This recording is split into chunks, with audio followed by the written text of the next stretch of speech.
Ada seorang yang menuliskan sebuah SMS yang berupa sebuah pertanyaan. Pak, saya sudah mengenal Tuhan 26 tahun, saya rajin ke gereja, saya bahkan terlibat dalam pelayanan, tapi kenapa saya selalu jatuh pada dosa yang sama? Saya bisa memahami apa yang menjadi pertanyaan saudara kita ini, karena saya masih ingat bahwa ada orang-orang dalam hidup ini yang belum tahu bagaimana caranya hidup berkemenangan setiap hari. Nah, kalau saudara selalu jatuh dalam pencobaan yang sama dan tidak belajar dari kesalahan-kesalahan yang sebelumnya, mungkin Anda menghadapi masalah yang sangat serius dengan hidup saudara. Kalau saudara ingin mengharapkan sebuah perubahan, tetapi Anda tidak melakukan sebuah perubahan, Anda tidak akan pernah berubah. Melakukan sesuatu yang sama dan mengharapkan hasil yang berbeda, itu orang gila. Jadi definisi orang gila itu adalah orang yang melakukan yang sama dan mengharapkan hasil yang berbeda. Itu gila. Pernah ketemu orang gila? Kelihatannya ada di samping saudara. Ya kan? Kalau saudara model hidupnya sama, irama hidupnya sama, yang dilakukan sama, cara pandangnya sama, tidak ada perubahan, kemudian saudara menghasilkan yang berbeda, saudara tidak akan bisa. Saudara-saudara, kita akan belajar Matius 6 ayat 13, the prayer of deliverance. Kita sudah belajar tentang the prayer of dependence. Kita sudah berdoa mengenai the prayer of connection. Sekarang kita akan belajar the prayer of deliverance. Waktu saudara dalam doa Bapa kami, saudara mengucapkan, dan janganlah membawa kami ke dalam pencobaan, tetapi lepaskanlah kami daripada yang jahat. Saudara-saudara, doa ini dimasukkan dalam doa Bapa kami yang adalah doa harian yang saudara ucapkan, karena memang setiap hari saudara akan bertemu dengan pencobaan. Tidak peduli siapa saudara, mau pendeta, mau vikaris, mau majelis, mau evangelis, atau saudara semua, kita semua menghadapi pencobaan. Dan kita semua pernah jatuh di dalam pencobaan. Jujur, pernah saudara jatuh dalam pencobaan? Saudara-saudara, apa itu pencobaan? Pencobaan adalah natural desire atau keinginan alami yang melampaui batas. Jadi makan itu adalah keinginan alami. Saudara punya keinginan alami.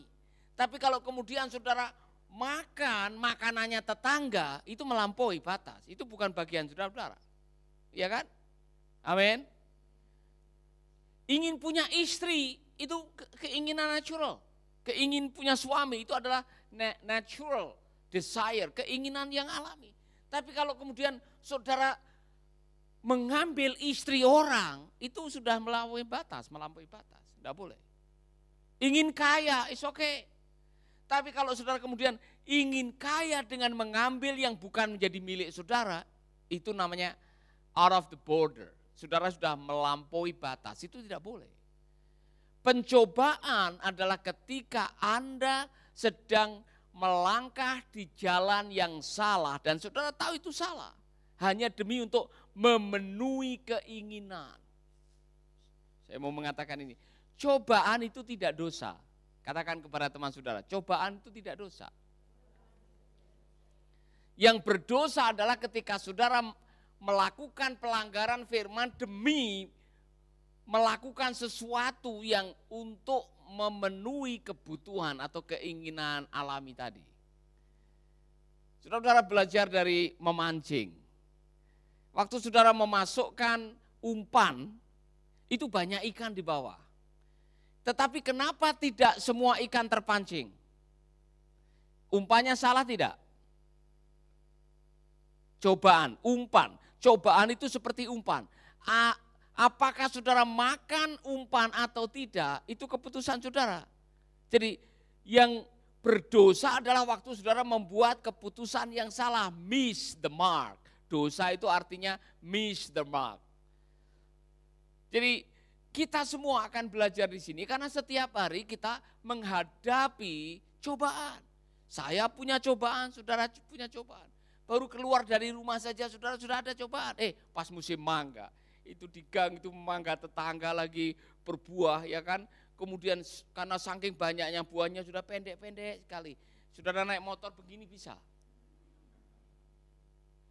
Saudara sudah 2 hari sudah pengen mau beli mangga tapi tidak punya uang. Kemudian saudara berhenti tengok kanan, tengok kiri, ya kan? Hanya demi natural desire, keinginan. Menginginkan mangga boleh, tidak dosa. Mangga itu juga tidak dosa. Jangan menyalahkan, saya ini mencuri mangga gara-gara mangga ini. Kalau saudara mencuri mangga gara-gara mangga, kemudian menyalahkan mangga, Anda salah konsep. Karena yang namanya natural desire, keinginan itu ada di dalam diri saudara. Maka Yakobus benar, pencobaan itu dari keinginan. Anda menginginkan sesuatu, Anda tidak mendapatkan, kemudian Anda memfitnah, Anda mencuri, Anda merampok, Anda korupsi.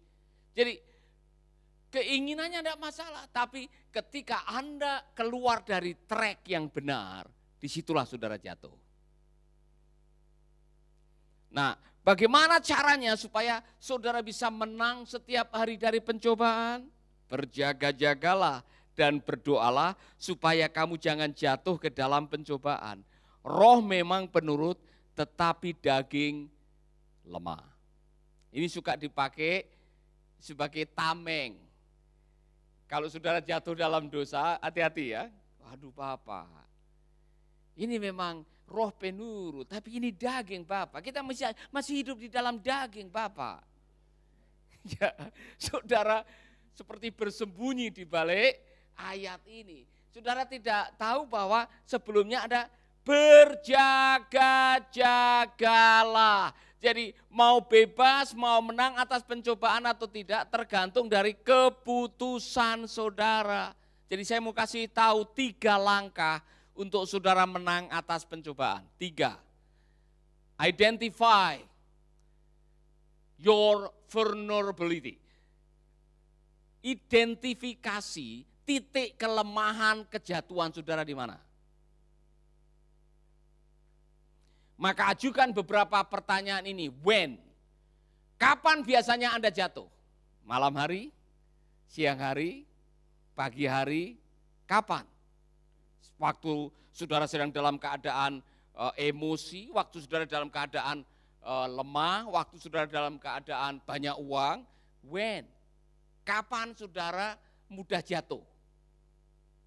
Yang kedua, where? Di mana? Di mana biasanya Anda jatuh dalam dosa? Di mana Anda sering sekali melakukan pelanggaran? Where? Di mana? Di Indomaret? Ada orang yang berkali-kali masuk di CCTV itu, ya kan? Saya tidak habis pikir ada orang yang bisa mencuri celana dalam. Ada yang memasukkan, jadi pakai baju yang besar kemudian dimasukkan di dalam kantong, ya kan? Saudara, di mana Anda jatuh? Ingat baik-baik, di WC? Maksudnya di toilet? Di jalan? Makanya firman Tuhan mengatakan, jangan berjalan di jalan orang berdosa. Jangan duduk dengan pencemooh. Nanti ialah pertanyaan yang berikutnya. Dengan siapa? Biasanya dengan siapa Anda jatuh? Saat Anda bergaul dengan siapa Anda melakukan pelanggaran? Kalau saudara duduk dengan pencemooh, duduk dengan tukang mabuk, duduk dengan pencuri, duduk dengan copet, duduk dengan penggosip, duduk dengan koruptor, lama-lama saudara bisa mengalami hal yang sama, melakukan pelanggaran yang sama. Where? Kemudian when? Kemudian who?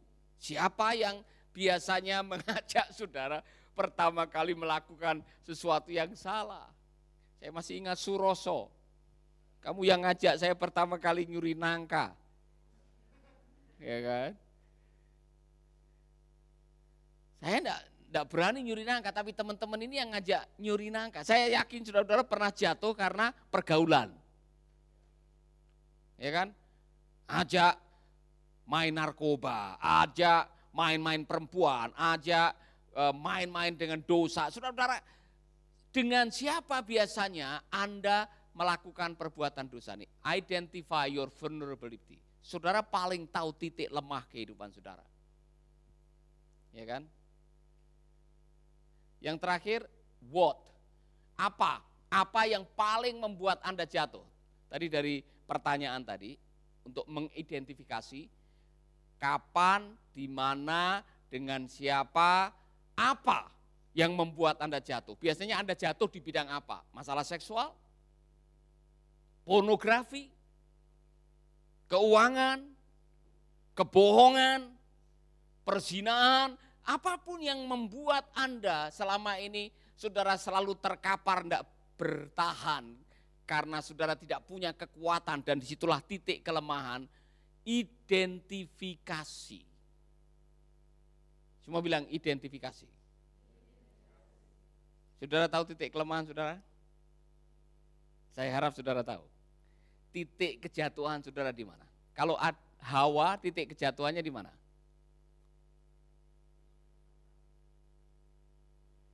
Hampir semua kita dari kejatuhan kita dari mata, tapi saudara-saudara, orang buta pun bisa jatuh dalam dosa. Tidak punya mata pun bisa jatuh, karena yang namanya pencobaan itu adalah natural desire, ada di dalam keinginan kita masing-masing.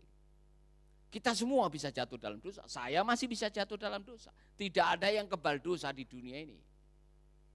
Yang penting saudara harus mengidentifikasi. Kalau tidak mau disengat tawon, lebah, jangan bergaul dengan tawon. Tahu tawon? Lebah. Kalau tidak mau disengat kalajengking, jangan main-main kalajengking. Bodoh itu namanya. Kalau tidak mau jatuh dalam dosa perzinahan atau pornografi, jangan lihat film-film porno atau gambar-gambar porno. Kalau sudah tahu kelemahannya adalah dosa seksual, kemudian saudara lengket dengan suami orang, saudara bisa jatuh. Identifikasi titik kelemahan saudara. Amin. Saudara-saudara kita semua tahu kok, saudara tahu titik kelemahan saudara di mana, saudara tahu. Saudara tahu kan? Titik kelemahan saudara di mana saudara bisa jatuh dalam dosa, masing-masing beda. Kita semua punya pencobaan, tetapi titik kelemahan kita beda-beda. Ada orang yang titik kelemahannya kalau di rumah pesta. Kambuh, kalau johnya itu kambuh. Kalau sudah lihat makanan enak, saudara makan enak oke, tapi melebihi batas, kemudian keluarkan ransel, tas kresek, semuanya kemudian dimasukin. Itu pencobaan. Waspadalah. Jadi nomor satu, identifikasi. Yang kedua, ini langkah yang bagus. Plan ahead. Rencanakan sebelumnya bagaimana Anda bisa menang atas pencobaan. Rencanakan sebelumnya. Kalau sudah tahu titik kelemahan saudara adalah gelojo, makan banyak, rencanakan dari rumah. Pakai 3 ikat pinggang. Kencengin semua, saudara-saudara. Atau makan lebih banyak dari rumah, minum 1 galon air. Saudara pasti tidak akan gelojo di situ. Kalau sudah tahu bahwa daerah itu adalah namanya red zone atau red district. Sudah tahu itu daerah pelacuran misalkan. Nah kalau saudara mengatakan saya mau menginjil di sana. Saudara tahu kelemahannya adalah masalah seksual, kemudian saudara mengatakan, oh Tuhan kasih saya kekuatan. Haleluya, kita akan menginjil. Siapa tahu ada yang bertobat menerima Tuhan Yesus. Kemudian saudara masuk di sana, mulai ada gambar-gambar, ada yang dipajang. Kemudian saudara buka mata, darah Yesus. Darah Yesus. Saudara-saudara, whatever you resist exists. Apapun yang Anda lawan, dia akan melawan saudara. Maka salah satu cara plan ahead, pencobaan, menghadapi pencobaan adalah change your focus. Ganti fokus. Kalau saudara tidak punya kemampuan untuk melawan, sudah jelas ada objek yang bisa membuat Anda jatuh di situ. Anda berdua di kamar sendirian dengan wanita yang bukan muhrimnya, ya kan? Kemudian saudara hanya darah Yesus, darah Yesus, darah Yesus. Tidak bakalan saudara menang. Ya kan? Saudara harus membuat keputusan, change your focus. Alihkan pikiran saudara, lari dari situ. Bukan ada di situ dan mengatakan, kuatkanlah oleh rohmu ya Tuhan. Darah Yesus, darah Yesus. Saudara tidak akan bisa menang di situ. Belajar dari Yusuf. Pada waktu sudah ditarik oleh istri Potifar masuk kamar, semua sudah direkayasa. Saudara-saudara, dia lari. Lari. Change your focus. Amin. Saudara tidak punya uang, pulsa sudah habis, anak sakit. Ada orang taruh uang di atas meja. Kemudian saudara mengatakan, Tuhan tolong saya ini.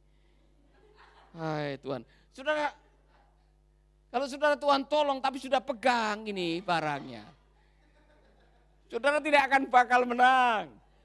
Change your focus, saudara lari dari situ. Amin.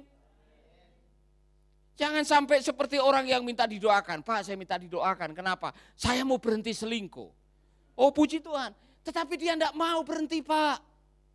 Lah terus? Ya saya juga tidak bisa berhenti karena dia tidak mau berhenti. Saudara, dia menyalahkan orang lain. Saudara, kamu ini BODOH.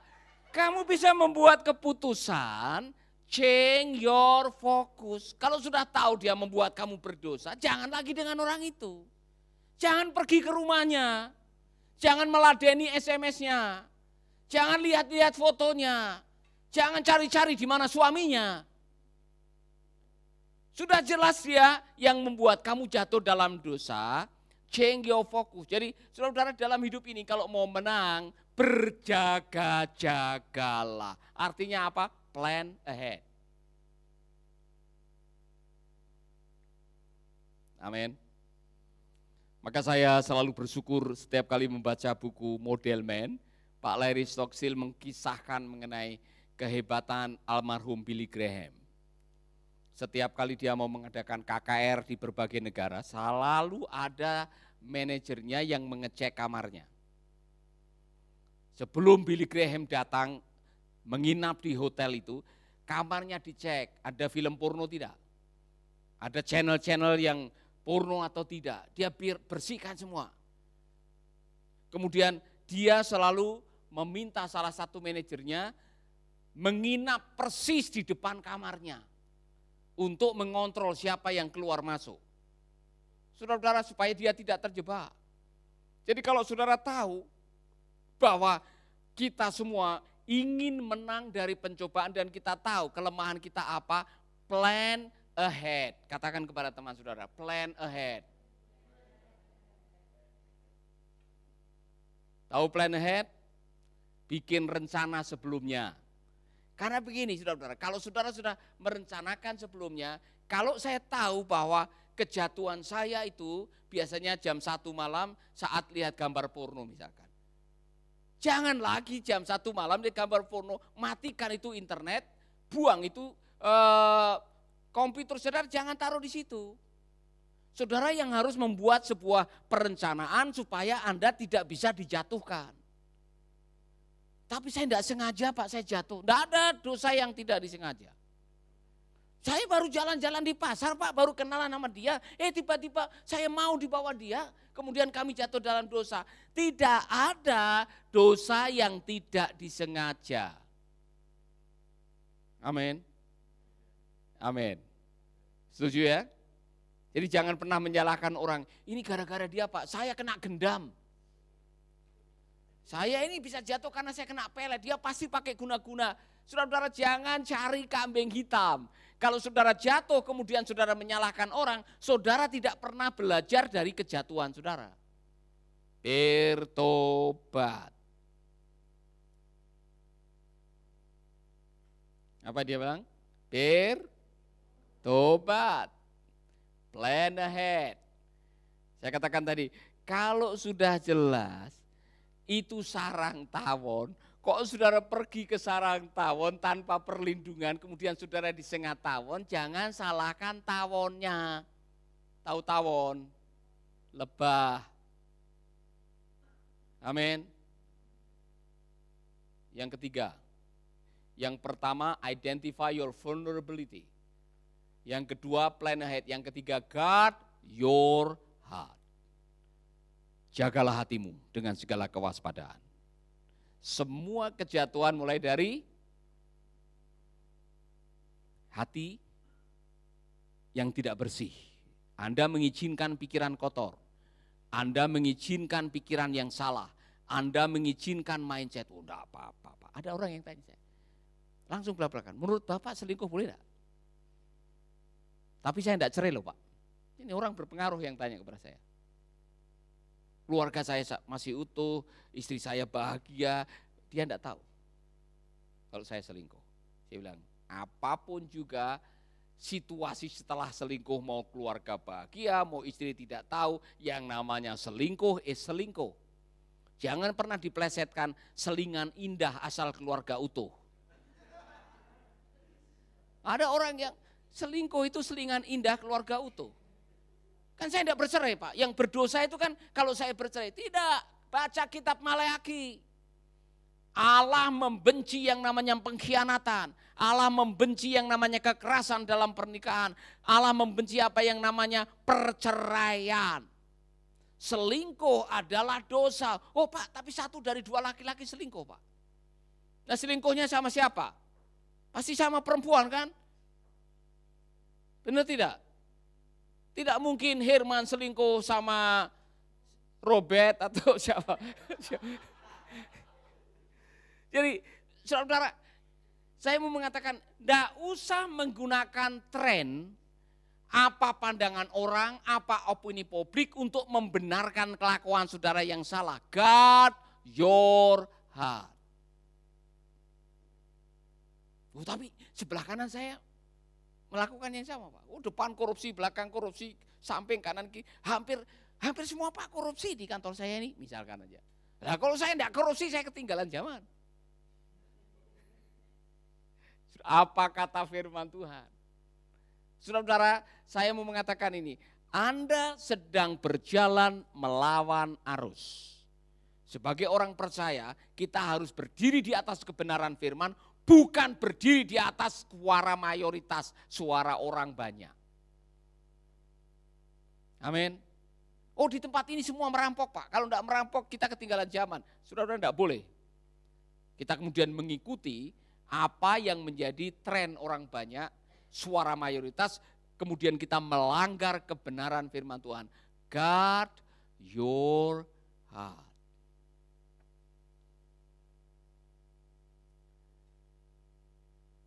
Saya mau menegaskan ini kepada saudara-saudara semuanya. Bagaimana Anda menjalani kehidupan, bagaimana Anda bisa menang atau kalah dalam kehidupan, pada akhirnya tergantung dari bagaimana Anda menjaga hati saudara. Karena apa? Hatimu adalah pancaran air kehidupan buat tubuhmu. Kalau pikiranmu ngeres, tahu? Pikiran ngeres, pikiran sudah kotor dan sebagainya, Anda akan melakukan apa yang didikte oleh pikiran saudara. Nah, pikiran adalah bagian daripada jiwa saudara. Itulah sebabnya Rasul Paulus memberikan kepada kita sebuah pedoman apa yang baik, apa yang mulia, apa yang suci, apa yang benar, apa yang bijak. Pikirkanlah itu. Amin. Kita semua bertanggung jawab untuk memfilter apa yang boleh masuk di pikiran. Jangan izinkan pikiran-pikiran yang kotor merusak hati saudara, yang pada akhirnya Anda mengotori hidup Anda. Saya mengatakan, semua kelakuan saudara minta restu pikiran. Saya ulangi lagi ya, semua kelakuan saudara minta restu pikiran. Jadi orang yang mengatakan, enggak apa-apa kan Pak, yang penting saya enggak cerai. Dan saya memenuhi kebutuhan istri saya Pak, saya hanya selingkuh. Dia seperti mau membenarkan, padahal itu berlawanan dengan kebenaran firman. Saudara-saudara, saya mengatakan jangan pernah melawan kebenaran firman, karena kebenaran firman adalah ya dan amin. Ini manual kehidupan yang harus dijadikan patokan. Maka berjaga-jagalah dan berdoalah. Mengapa berjaga-jaga, plan ahead dan berdoa? Karena waktu Anda berdoa, Anda sedang membangun komunikasi dengan Tuhan. Kalau Anda dekat dengan Tuhan, Anda tidak bisa dijatuhkan.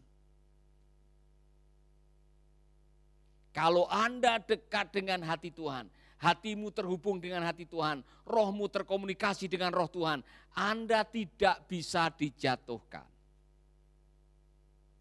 Ingat baik-baik, kapan Anda jatuh? Waktu Anda meragukan kebenaran firman.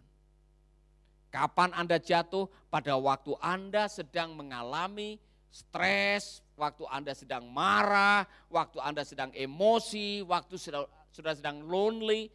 Sebetulnya ada 10 pertanyaan yang bagus sekali untuk mendeteksi apakah saudara dalam kondisi rohani yang baik atau tidak. Karena biasanya orang jatuh waktu Anda di titik bawah kehidupan rohani saudara. Jadi ada 3 cara untuk saudara bisa menang atas pencobaan. Identifikasi titik kelemahan. Yang kedua apa tadi? Plan ahead, rencanakan dari awal kehidupan saudara. Yang ketiga, jaga hati. Jaga hati. 3 ini akan menolong saudara untuk bisa menang. Yang pertama yang sangat menentukan adalah identify your vulnerability. Identifikasi titik kejatuhan saudara di mana. Kapan, di mana, apa, dengan siapa. Itu penting sekali. Dan janganlah membawa kami dalam, tetapi lepaskanlah kami dari yang. Saudara tahu bagaimana cara saudara menuntun, cara Tuhan menuntun saudara untuk menang dari pencobaan? Hidup dalam kebenaran firman. Saya tidak tahu situasi saudara. Saya hanya mau berdoa kalau saudara mengatakan, Pak, ini titik kelemahan saya. Pak, ini titik kejatuhan saya. Pak, ini titik vulnerability saya. Kalau saudara sudah mengidentifikasi, sekarang plan ahead. Berjaga-jagalah, berdoalah dan berjaga-jagalah. Saudara sudah mengantisipasi hidup saudara supaya tidak jatuh dalam dosa. Mari kita berdoa. Bapa kami dalam surga, kami mengucap syukur buat hari ini. Kami rindu agar kebenaran firman-Mu akan menolong kami sehingga kami menjadi orang-orang yang bisa hidup berkemenangan dan bijaksana dalam melangkah, karena kami tahu titik kelemahan kami merencanakan lebih awal dan kami menjaga hati kami sehingga hidup kami selalu berkemenangan setiap hari. Janganlah membawa kami dalam pencobaan, tapi lepaskanlah kami dari yang jahat. Saya tidak tahu situasi saudara, kalau saudara masih terpuruk karena saudara masih hidup dalam dosa dan saudara tidak tahu bagaimana caranya keluar dari keadaan ini dan saudara ditemplah oleh kebenaran firman dan saudara mengatakan, Pak Paulus doakan saya mau berdoa buat saudara. Apapun bentuk dosa pelanggaran yang saudara telah lakukan, kalau Anda mengatakan Tuhan aku bertobat, Tuhan mengampuni saudara. Saudara-saudara yang belum kenal Tuhan dan mau mengatakan saya mau mengenal Yesus, saya mau menjadikan dia juru selamatku dan saya mau dipimpin oleh firman-Nya, taruh tanganmu di dada. Saya mau berdoa buat saudara. Bapa kami dalam surga, berdoa buat semua saudara-saudaraku yang sedang menonton, yang sedang terlilit, terikat, terbelenggu oleh kebiasaan yang salah, karena pikiran yang salah dan merasa tidak mampu, tidak berdaya untuk keluar. Aku berdoa agar kiranya Roh-Mu membebaskan mereka. Karena kami tahu kebenaran memerdekakan kami. Dan hari ini kami dimerdekakan dari ikatan-ikatan dosa, kebiasaan-kebiasaan buruk yang membelenggu kami. Di dalam nama Yesus. Dan kami mau menjadikan Engkau, Yesus, menjadi Tuhan dan Juru Selamat kami. Engkau menuntun langkah kami. Saudara-saudara, ada banyak saudara-saudara yang sudah menuliskan pokok-pokok doa. Saya mau berdoa sekalian buat saudara-saudara. Saudara-saudara yang sudah menuliskan pokok doa, taruh tangan kananmu di dada dan saya mau berdoa. Bapak, aku berdoa buat semua saudara-saudaraku yang juga memohon kesembuhan, memohon pemulihan, memohon agar ada terobosan-terobosan keuangan, memohon supaya Tuhan akan memberikan jawaban atas doa-doanya yang selama ini dirindukan. Tuhan, aku berdoa buat semua saudara-saudara kami, kiranya pagi hari ini ada keajaiban, ada mujizat, ada kesembuhan, ada terobosan, ada lawatan Tuhan di dalam hati mereka, dalam tubuh mereka. Di dalam nama Yesus kami berdoa. Amin, amin, amin. Tuhan memberkati saudara-saudara. Jangan lupa terus dengarkan Making Life Better. Salam untuk semua saudara-saudara. Ada pengumuman saja bahwa nanti tanggal 10 kami akan ada Natalan di Baturiti. Saya tahu ada banyak dulu pendengar radio Making Life Better juga yang mendengarkan. Kami akan ada secara khusus Natalan di sana, dan di sana akan ada semacam pos PI dari Bali Impact Church di Baturiti. Sudah ada beberapa kakak yang bersedia. Saudara-saudara, kami senang sekali kalau nanti tanggal 10 saudara bisa bergabung dengan kami. Tuhan memberkati, sampai jumpa.